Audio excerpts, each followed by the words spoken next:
Hello and welcome to our virtual nonprofit partnership summit for Flying Pig and Queen Bee Weekend. I'm Betsy Ross, and today we're having a discussion about how nonprofits are adapting to our new ways of getting out the word, really talking about the mission, and of course, raising funds. And with us are Lisa Nolan from Dress for Success, Nichole Smith from Pink Ribbon Girls, Debbie Brooks from YWCA of Greater Cincinnati, and Jackie Rowe from Game Day Communications. Thank all of you for being here today.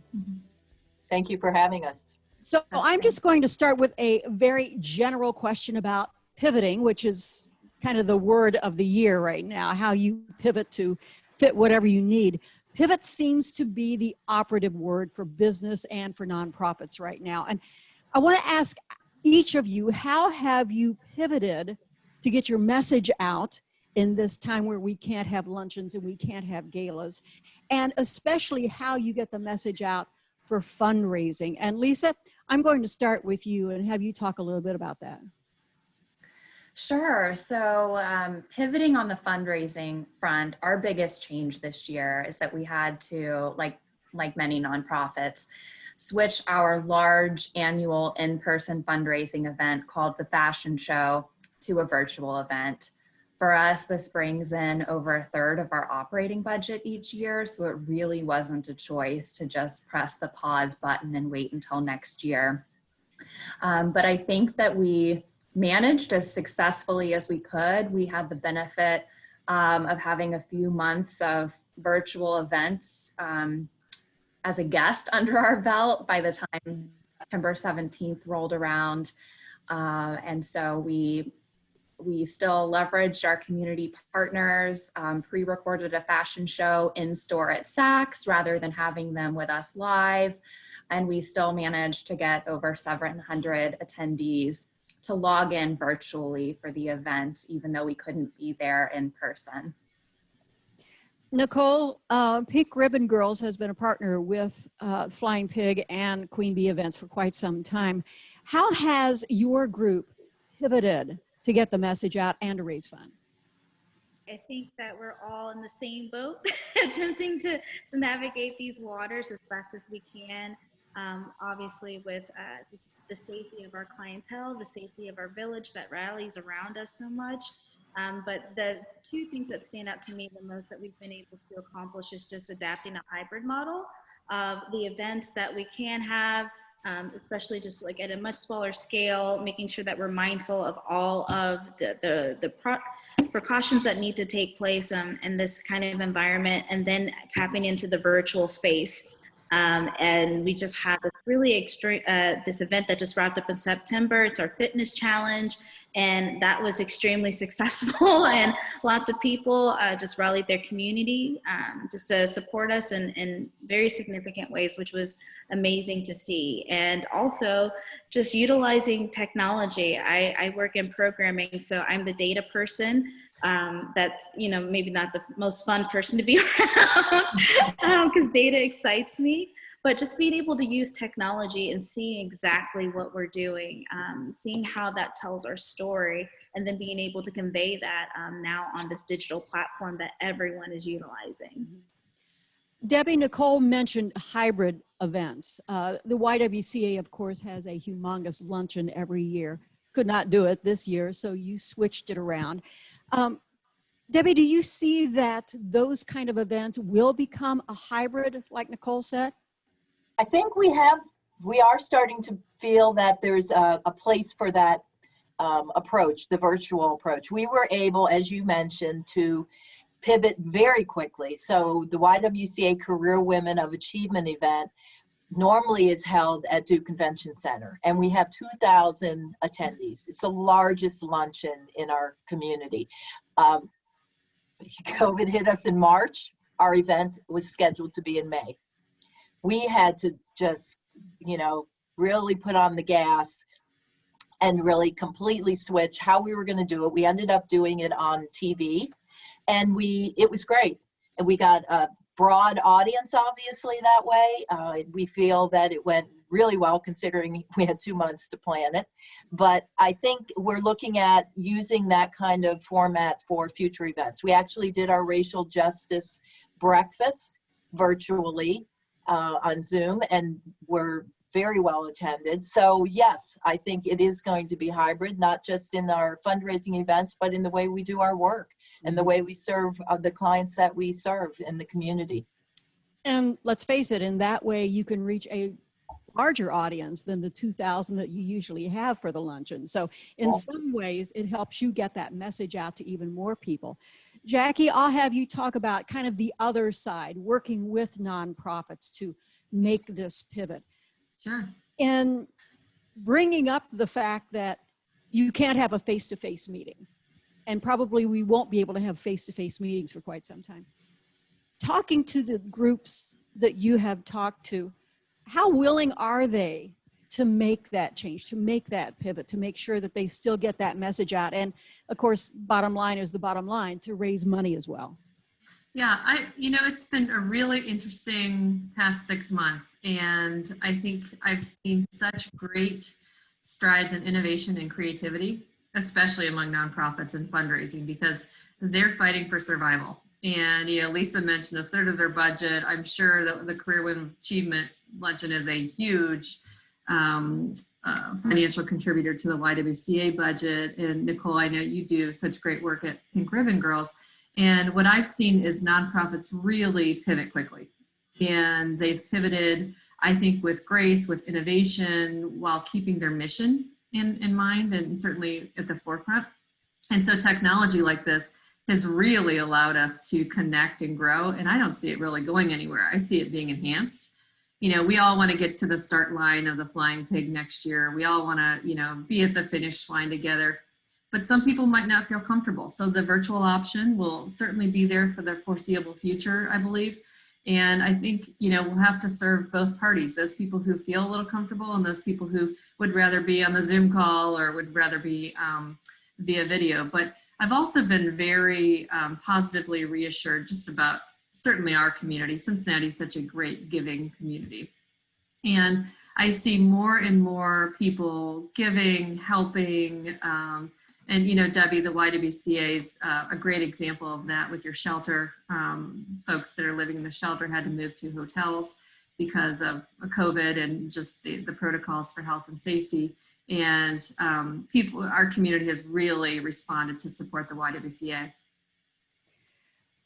For so many of you, partnering with organizations in the community is really the lifeblood of your organization, to make those connections, to make those partnerships. For example, Pink Ribbon Girls, one of the original partners for the Queen Bee Half Marathon and the 4 Miler. Nichole, why is that so important to have that kind of a partnership with a community event? I think it's important simply because it's kind of foundational to who we are, and we're relational people. And in order to sustain ourselves, we're all in the same boat, and just having those partnerships to strengthen one another is vital. I don't think a lot of us would be in the position that we are just to keep chugging along and have some viability moving forward without the foundation of those partnerships. And with those relationships that we formed over the years, we're able to support each other, open up our networks, open our stakeholders, just to be able to provide support to the people that we love and care about. So that has been instrumental in the success for Pink Ribbon Girls, especially navigating these treacherous waters. But we're so grateful and so thankful for everyone that has come alongside us. And it's been, very, very just amazing to be able to come alongside others as well. You talked about the fitness challenge. This certainly fits that mission, to be partnering with something like a Queen Bee Half Marathon, the MedPace 4 Miler. For years, Dress for Success had a group of runners and walkers who were part of the Pig Works event. Lisa, your group really has embraced that idea of getting your clients involved in something like that. Why do you think that is important for them? Well, so it's been our professional women's group who's been involved in the Flying Pig and Queen Bee. And our professional women's group is our ongoing support network for employed women. They can remain members for the remainder of their working career. And it's all about helping support them so that they can sustain a career and hopefully move up, with the ultimate goal of reaching self-sufficiency, and this is where it ties in, getting to the point of giving back to the community. And so we try to surround our professional women's group members with as many networking opportunities and ties to the community as possible to help inspire that spirit of giving back. And Debbie, on the subject of making partnerships within the community, of course, so many of your partnerships are corporate giving, corporate sponsors. How do you still get that message out when you can't necessarily go to lunch with those partners or have them at the luncheon, the fundraising luncheon? How do you keep that connection going? Well, as Jackie said, I think our community is so giving and so amazing, really. We're very lucky in that way. And I'll give you an example. When we had to make the pivot with the Career Women of Achievement, there's lots of local companies and corporations that support that event. Barbara Perez, our CEO, got on the phone and started making phone calls to all of the corporations that normally would have tables there. Not one corporation said no. In fact, they all said, we're in.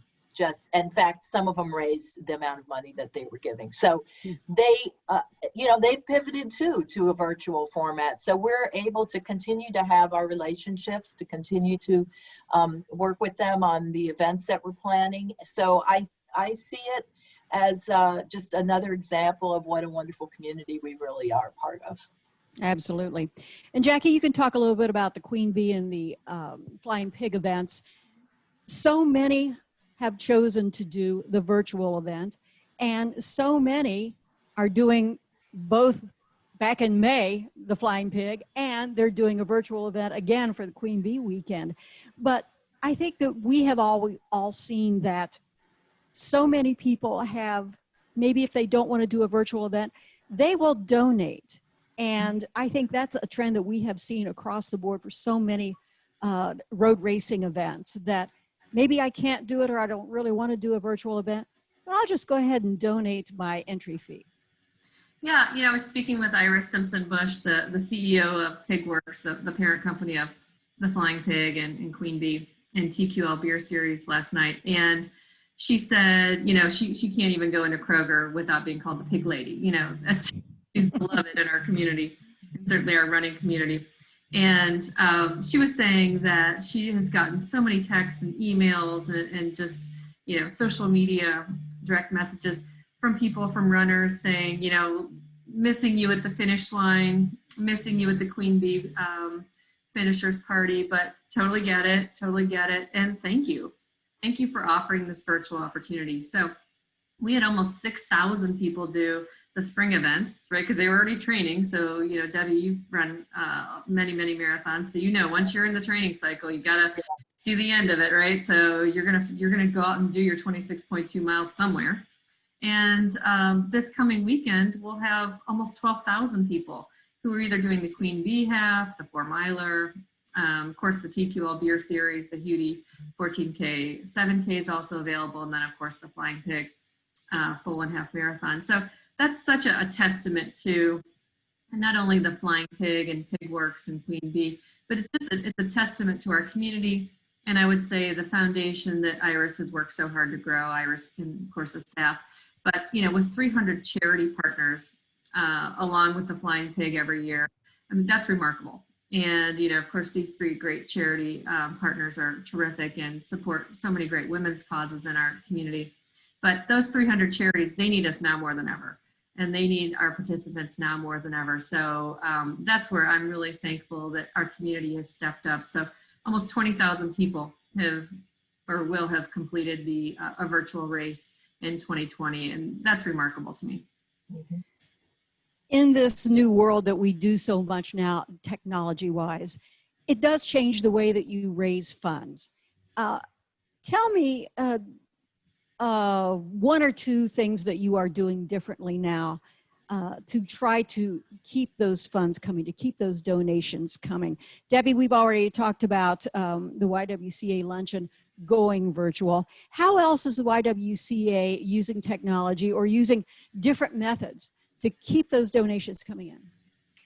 Well, Jackie's been really helpful giving us ideas about how to get the message out. So we're doing a lot of messaging using video and putting that out on our social media network, or posting things on our website.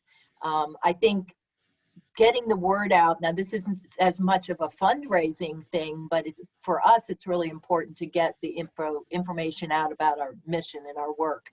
We've held 4 we've actually held 4 panels on voting rights, and the last 2 we've had to do virtually because of COVID. So we had started that, and that's really encouraging people to get the vote out in the past few months. So we're not only doing it in our fundraising, but all in our programming, and particularly around advocacy, around our work with racial justice.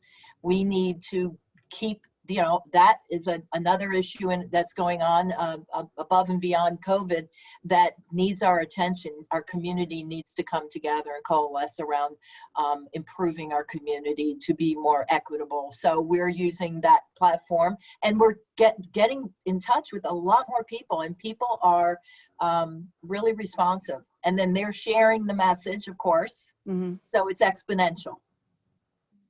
Lisa, how are you using technology, or what have you come up with differently to try to keep those donations coming in?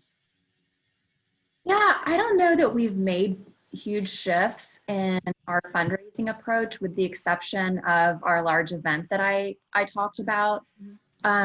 It's more the message that's being shared. It has changed now.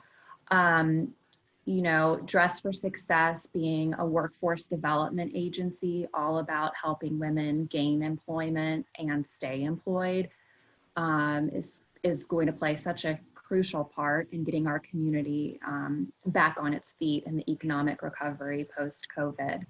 So it's really been about more about shifting the message. And also the other way that our message has shifted, there's a huge category of women who may have been familiar with Dress for Success because they've donated clothing or attended our fashion show in the past, and we're now sharing the message, don't forget about us if you need our help as a client now, or if we can support you as a client now.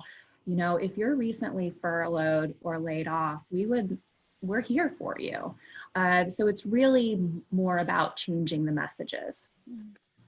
Nichole, what is Pink Ribbon Girls doing differently, or are you doing anything differently now to keep the awareness up and to keep those donations coming? Absolutely. I would echo the similar sentiments of Debbie and Lisa.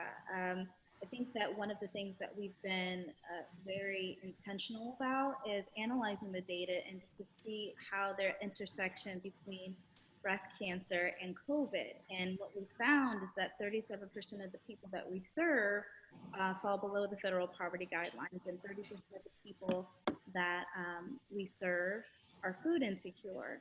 So there are lots of data points that speak to, okay, well, now that we know this information, couple that with the COVID-19 scenario where we know that hospitals are adjusting and social workers are adjusting, and it's quite a feat. So how can we best convey that story to our respective stakeholders so that they understand that this is a very present need, and we can't lay off the gas, we've got to keep going.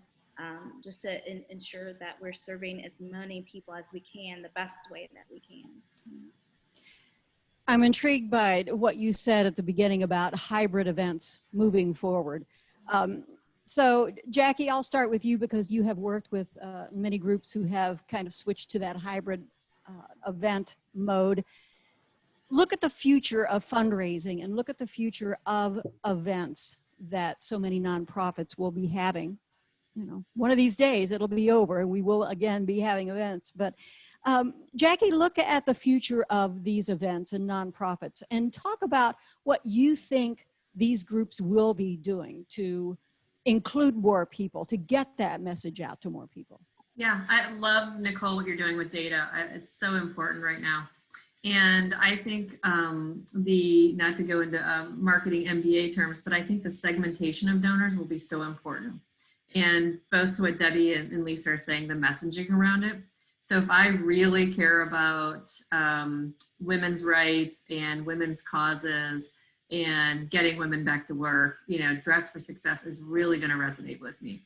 And so, that's such a huge opportunity for Dress for Success to personalize and tailor their fundraising ask to me with a passionate plea of how I can help. But, there go I by the grace of God, one day, I could be using those same services really for all three of you. So I think tailoring the message to my passion point, and that's really what data will do. And I love where Nichole is going with those data points to really understand what's going to move the needle.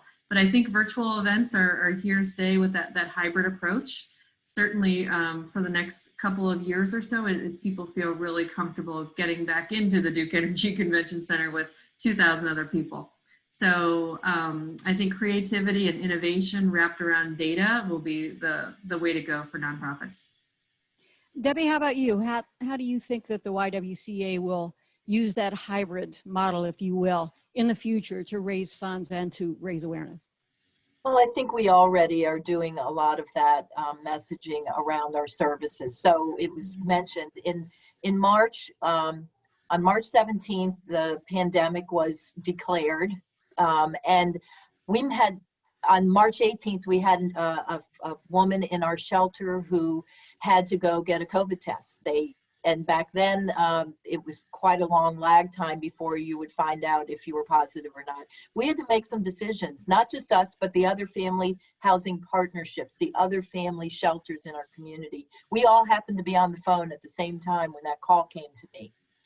And that moment, we mobilized and we got everyone was helping each other, all the different executive directors from the other shelters and myself.